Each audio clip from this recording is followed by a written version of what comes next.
ভাই রে, আমি তো রীতিমতো অবাক এই ভিডিওটি দেখার পর। সামান্য ৬০০০ ওয়াটের এক পিচ মোটর, কিছু ম্যারিন গ্রেড ফোম ও কিছু সরঞ্জাম দিয়ে এত কোয়ালিটিফুল একটা ইলেকট্রনিক নৌকা তৈরি করা যায় তা আমি এর আগে কখনোই ধারণা করতে পারিনি।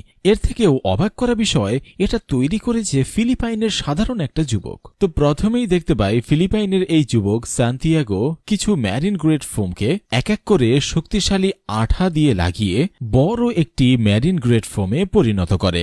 বড় এই ম্যারিন গ্রেড ফোমকে বোর্ডের আকৃতিতে স্কেল দিয়ে পরিমাপ করে দাগিয়ে নিতে দেখা যায়। এরপর ধারালো ব্লেড দিয়ে এটাকে সুন্দর করে কেটে নিল। দেখা যায় এটা একটি বোর্ডের আকৃতিতে পরিণত হচ্ছে ধীরে ধীরে। তো দেখা যাচ্ছে সামনের দিকের অংশকে আবার পাতলা করে দেওয়া হচ্ছে। যখন ইলেকট্রনিক নৌকা দ্রুত গতিতে চলবে তখন সামনের দিকে যাতে পানি না বাঁধে তাই সরু এবং পাতলা করে নেওয়া হলো। এরপর দেখা যায় এই বোর্ডের স্ট্রাকচারটির উপরে এবং নিচে জলরোধী টারপিন কাপড় দিয়ে ভালোভাবে শক্ত আঠা দিয়ে লাগিয়ে দেওয়া হয়, যা স্ক্রিনে আপনারা দেখতে পাচ্ছেন এর উপর একটি জল রঙ করা হচ্ছে, যার ফলে এটা স্টেবল এবং জলরোধী। ইলেকট্রনিক নৌকাটির মেইন বডি তৈরি হওয়া প্রায় শেষ।